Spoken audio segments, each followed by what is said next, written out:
आजीबाईची गोष्ट भोपळ्याची। ही गोष्ट आहे एका म्हातारीची। एका गावात एक म्हातारी राहत होती।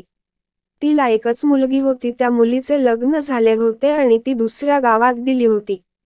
ती म्हातारी फार अशक्त होती। तिला काही दिवस आरामासाठी आपल्या लेकीकडे जायचे होते।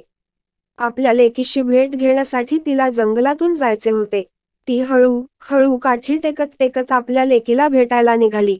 वाटेत जंगलात शिरतातच तिला एक अस्वल भेटले। त्या अस्वलाने तिच्यावर हल्ला करण्याचा प्रयत्न केला तर तिने त्या अस्वलाला थांबवले आणि म्हणाली की थांब.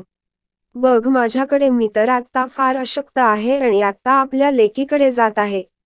काही दिवस तिथेच राहीन, भरपूर खाईन, धडधाकट होईन, मग परत येताना तू मला खा, जेणेकरून तुझे पोट तरी भरेल।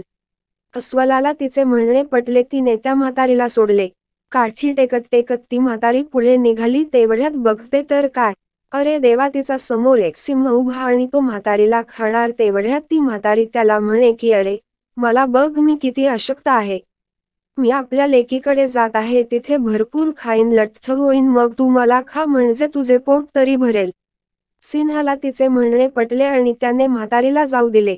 ती आपल्या लेकीच्या घरी सुखरूप पोहोचली। तिच्या लेकीने तिच्यासाठी चांगले चांगले पक्वान्न तयार करून ठेवले होते। तिला खूप भूक लागली होती। तिने जेवण केले आणि काही महिने तिथेच राहिली।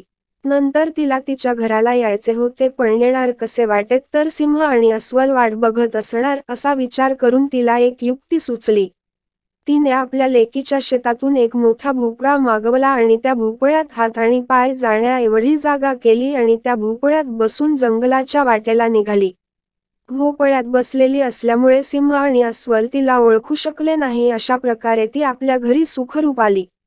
अखेर तिच्या युक्तीनेच तिचे प्राण वाचवले आणि सिंह आणि अस्वल तिची वाटच बघत राहिले।